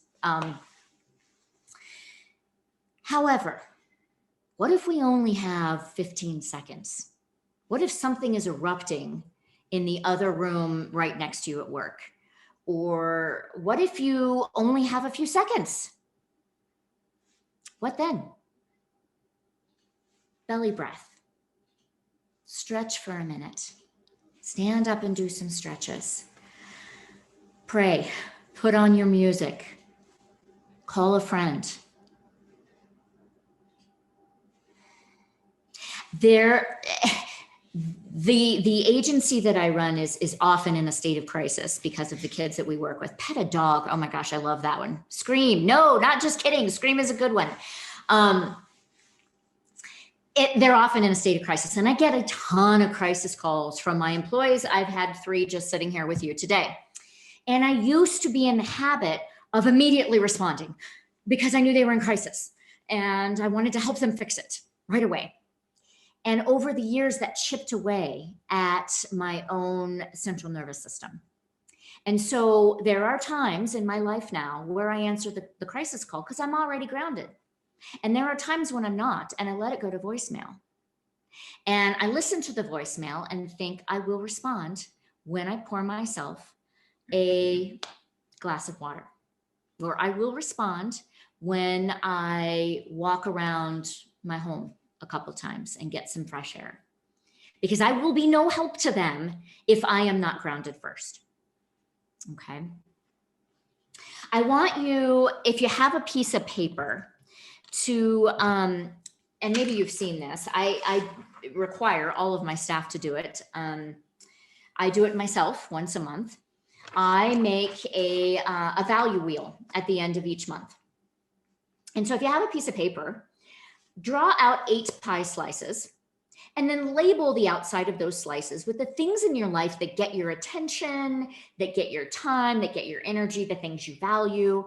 You know, you might have family on there, work, friends, maybe church, reading, exercise, travel, whatever that is.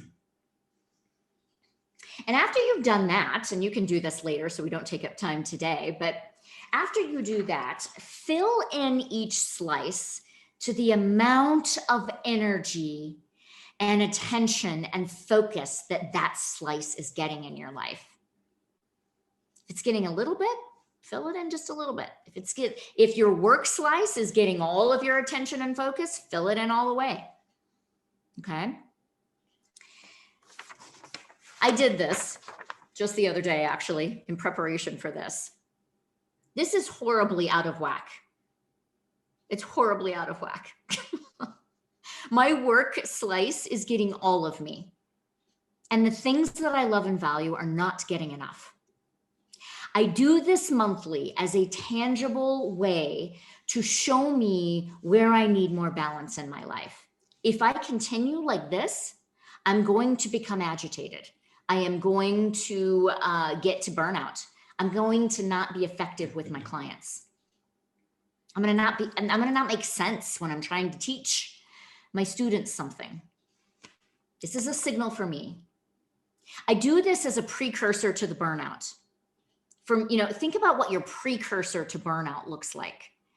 Because here's what happens. We get to burnout, and then, our friend or coworker or boss or whatever tells us you need to take some time off. But we're so burnt out that the first 3 days of the week that we took off is us coming down off of the chaos and adrenaline. Then we can finally, by day 4, start to relax and start to settle into peace again. And then guess what? It's time to go back to work. So I would caution you to not let yourself go to burnout, but to figure out what those precursors look like for you. Does it look like dirty dishes in the sink? Okay. Do you start to snap at people? All right. Do you fill this out and see how out of whack it is and think, whoa, this is a precursor. Something has to change before I get to burnout. I've got one more sort of tangible visual thing I want to show you about how we must balance our lives in this work. I'll put my computer down just a bit so you can see this. The beautiful thing about therapy, the beautiful thing about the work we do, the beautiful thing about if you're a client going to therapy is you are able to unpack some of the trauma in your life. That's beautiful. But for those of you that are clinicians and counselors and therapists, where does that go? Who's the only other person in the room? A lot of times it's us. And so some of what we hear throughout the day, some of what we see on TV, it sticks. It sticks over time. The stress of 2020 and 2021, the uncertainty of the pandemic, all of that starts to stick. If you're waking up in the morning, you are already waking up with the trauma and the DNA of your ancestors. So that is already there, okay? Whether anxiety was passed down to you or depression or whatever it is, okay? So that's just there when you wake up in the morning. If you have children that you have to get ready for school, online or otherwise, may God bless you, first of all, and put on another sticky. If you have a commute, or frankly, if you don't and you have to work from home, that is stress in and of itself, okay? Because you've got you've got the dog barking in the background and the Zoom call to set up and the kids to get on online school, okay? If you have rent that you pay or a mortgage, put another sticky on. If you have children and or a significant other in your life, you could really just put on all of these, but I'm just going to put on one to symbolize that, because relationships are beautiful and they're stressful.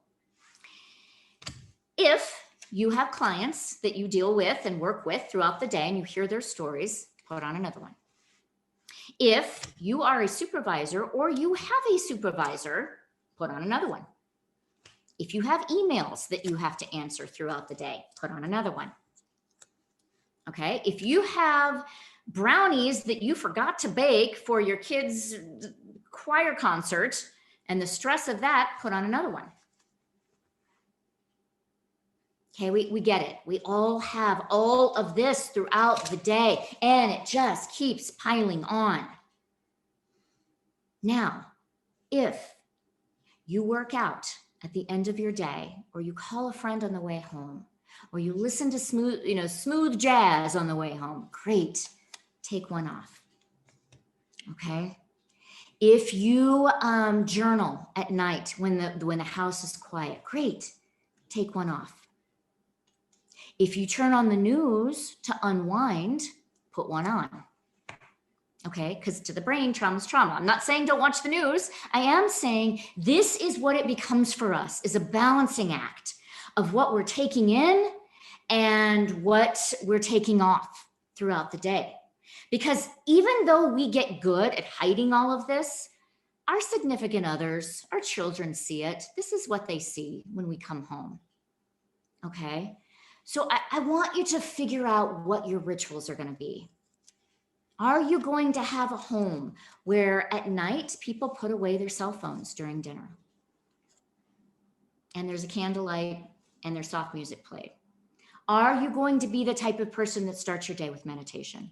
Are you going to be the type of person that puts a reminder, an alarm reminder on your phone, reminding you of how to take care of yourself throughout the day? It is okay in this work, it is okay in life to figure out before you get out of the car in the morning, what percentage of yourself you are giving away. It is okay to ask yourself and say to yourself, I'm only giving 60% today.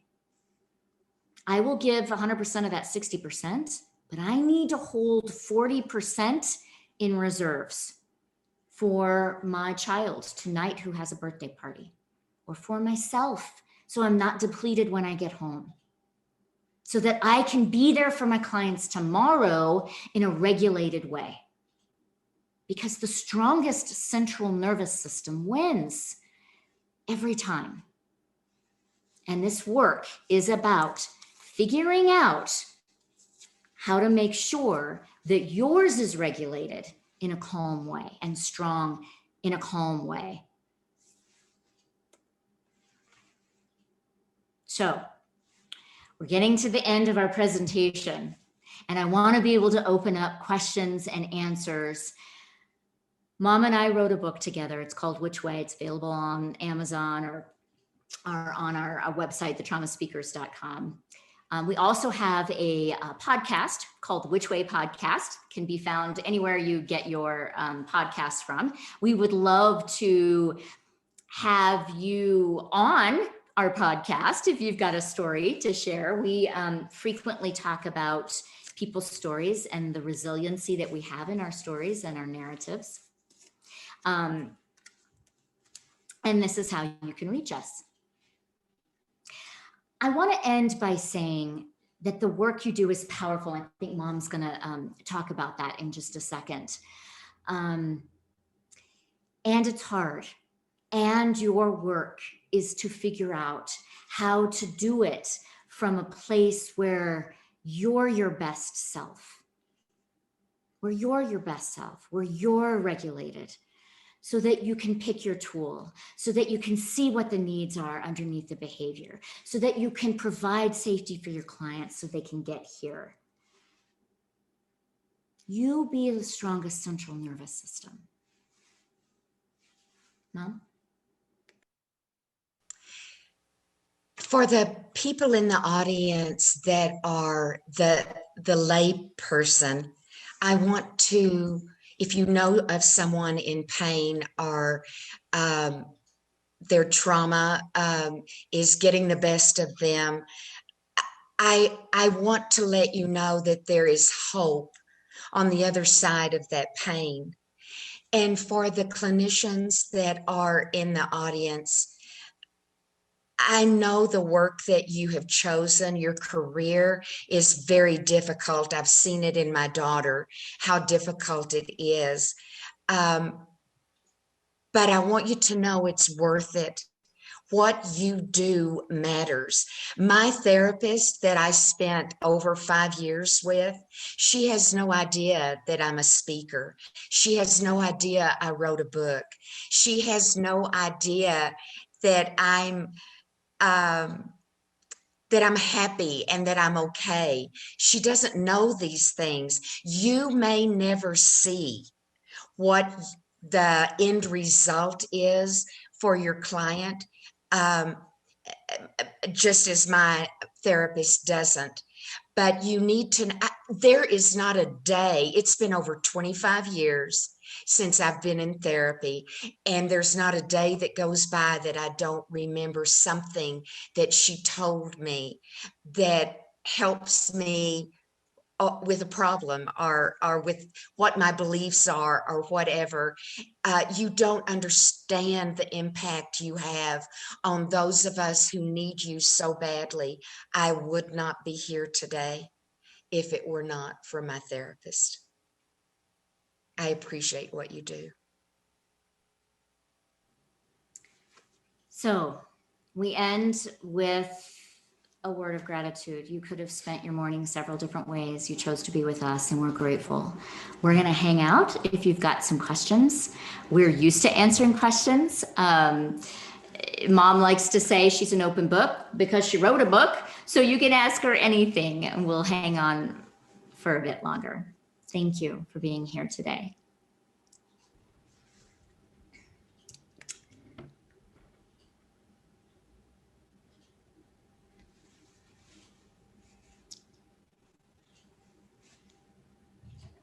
Oh, such nice comments. Thank you.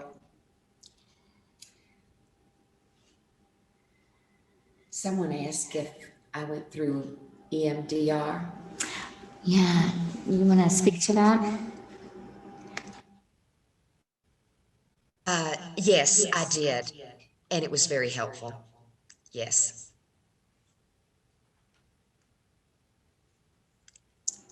Other questions?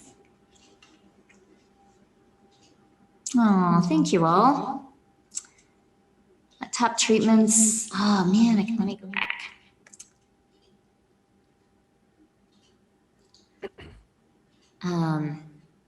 What top treatments do you recommend for trauma? Oh man, I think that depends on your client or yourself. I think that some clients, as you probably have heard, because it's just so mainstream right now, really benefit from EMDR. Other clients, not so much. There are some clients I've had in the past that are very much in their brains. They're very, intellectualized in the way they see the world. You can deal effectively with trauma and help somebody through trauma with CBT, cognitive behavioral therapy. I think there are a lot of Gestalt techniques that can be helpful in terms of healing and really making something tangible and walking through pain and hurt. I'll never forget my mom coming home with a plastic bat that her therapist told her to go buy. And I, would run to the window and watch what mom was going to do with the bat. And, she just sort of distracted herself out there in the yard and pulled the weeds and did everything other than what she was supposed to do until one day she hit the tree, and then she hit it again. And then she screamed, and then she talked to her mother, and she yelled, and she got out the anger that she wasn't able to get in touch with. So, sometimes it's interventions like that. You had an intervention with Little Jan. You want to talk about that one? Yes. One of the, just a second, I think it's echoing. I actually went to a therapy session, and she, all along through my therapy, she wanted me to bring little Jan into the room, visualize little Jan and bring her into the room. And I hated her. She was the reason everything bad happened to me.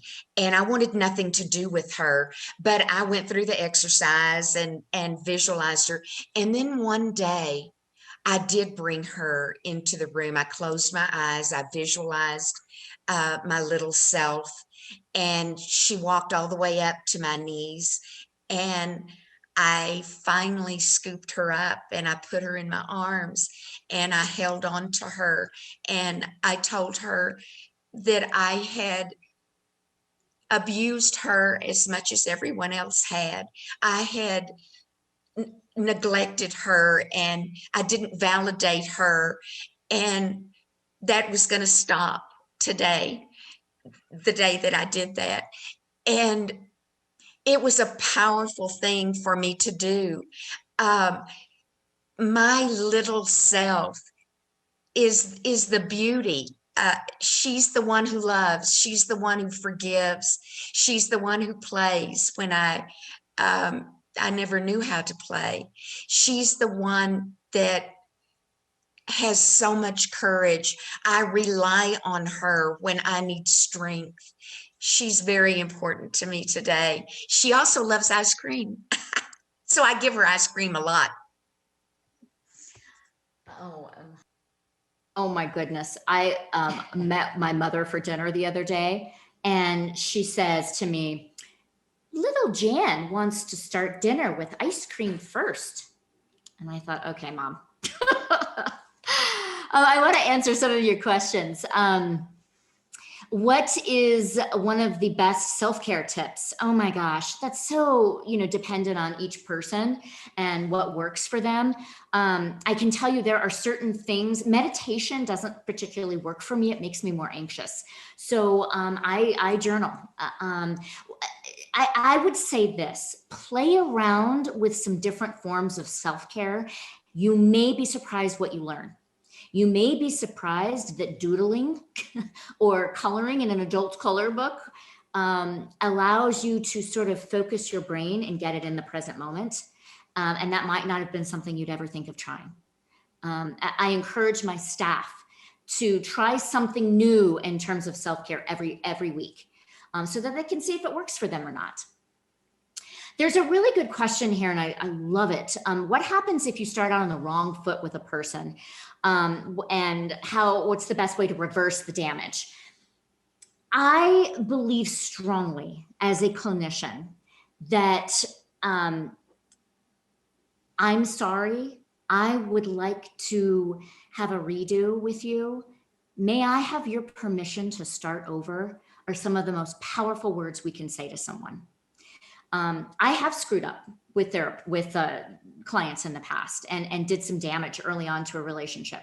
And I've had to come to them and say, I just need to acknowledge that I was wrong with you, that I came off a little too harsh, and I am wondering if you would give me permission to redo that whole conversation. What a powerful thing to do, to ask for permission from another person. Front load with your clients and with people in your life as much as possible. When you start working with a client, to be able to say, hey, there may be times in our work together that I offend you or that I need to challenge you. Is that okay to do?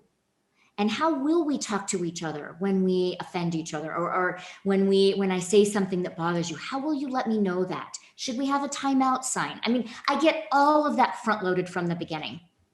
I ask my clients, how do you best feel safe? Is it a picture of a vacation? Is it a picture of your little child? Is it a song? And may I have your permission when you are talking about some of the trauma in your life to stop you and bring you back to the grounding thing in your life? May I have permission to do that? Because I don't want you to leave this office dysregulated. Okay. And so I get all of those agreements made up front with my client.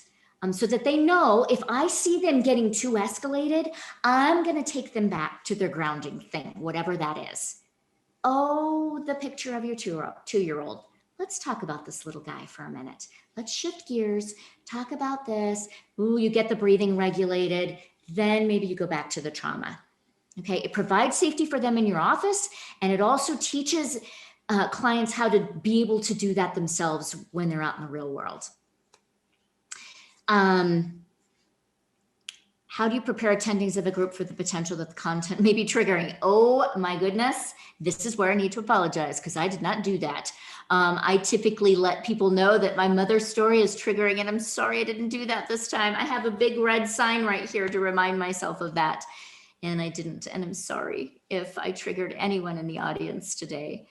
Usually that's top of mind for me. Please accept my apology. Are there other questions? Anything else that either of us can answer for you? Oh, for group therapy. Okay. So when I front load in group therapy, I do a lot of groups. Group therapy is actually my favorite thing to do. And again, it's front loaded. I let my attendees know, or my group participants know, that some of the content may be triggering. And I often have them do a trigger cycle, kind of like what I showed you before with the iceberg, so that I'm learning ahead of time what their triggers are, what their self-talk is, what their feelings are, what their actions are, so that I get real clear on that beforehand. And then we have an open discussion about, all right, what are we going to do if anyone in this group is triggered? What signal can we give that we need a minute? Do we do the timeout signal? What does that look like? Are we going to go for a walk? Are you going to go get a drink of water? How are we all going to come back together? What's the time limit for that? And get all of that sort of written out in rule format before I go there in a group, so we all have the same understanding. I don't hope I answered your question. How do you help a child client whose defense mechanism is tantruming and the parent is triggered by the tantrum? Oh, wow. I mean, first of all, I would do some teaching with the parent about what need is this child trying to express? Because as a parent, if you're coming at a behavior through the lens of what is this child telling me that they need, remember, for children, and for a lot of us, but especially children, their behavior is their language. So this child is trying to express a need to the parent. And so if they can look beyond the tantruming to the need and address the need, and I would probably have the parent do some of that trigger cycle work so that they are able to kind of check their language and their messaging to themselves. You know, when you do a trigger cycle, it's about figuring out what your thoughts are, okay, that then take you in this cycle in a negative way, and learning how to replace them with a positive thought. So whereas for this parent, it may be, oh my gosh, this kid is driving me crazy. This is so embarrassing. I can't stand this child when she's acting like this. The thoughts have to change to, all right, what need is this child trying to express? I can delay the consequence and walk away right now because I'm an adult and I'm resourced and I have coping skills. I can get back to the consequence later once we've both calmed down. Okay. All right. So I don't have time, frankly, for any other questions. I'm getting the signal that I need to stop. Please email me, though, if you have other questions that I can answer. Shari Simmons speaks at gmail.com. Thetraumaspeakers.com is our website. Email address is on there. Feel free to call or email or text, and we'll get back to you with any other lingering questions. Thank you so much.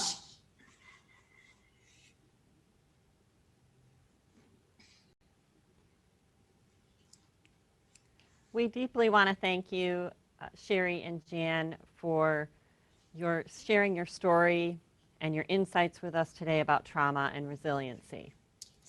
We appreciate you giving us a powerful message of hope and of understanding.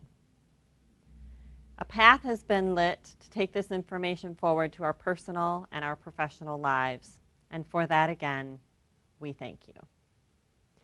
If you are interested in purchasing Shari and Jan's book, Which Way, an email link will be sent following the program. And next, we want to share another public service announcement showing how to access mental health treatment. Are you seeing changes in behavior in your partner, child, or friend? Be aware of behavioral changes and take the next step. If you do recognize changes, respond by having a conversation. Ask them what they're feeling. Encourage them to take the online behavioral health screening. Help is available. Connect through online screening or connect with Access at Community Mental Health. Behavioral health impacts everyone. Together we can be stronger. Together we can help.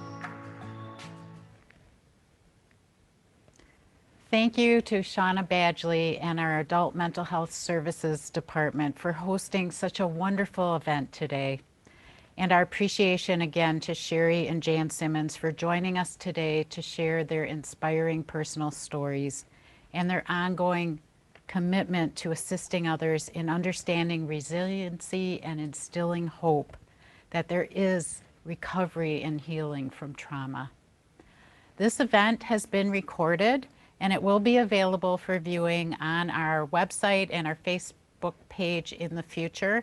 But we also want you to know that it will be shown on WILX TV on Sunday, April 25th at 11 a.m. We invite you to stay on this morning to view the Community Mental Health Association of Michigan Traveling Art Show. Once again, we thank you all for joining us virtually today, and we look forward to seeing you next year in person at the Lansing Center.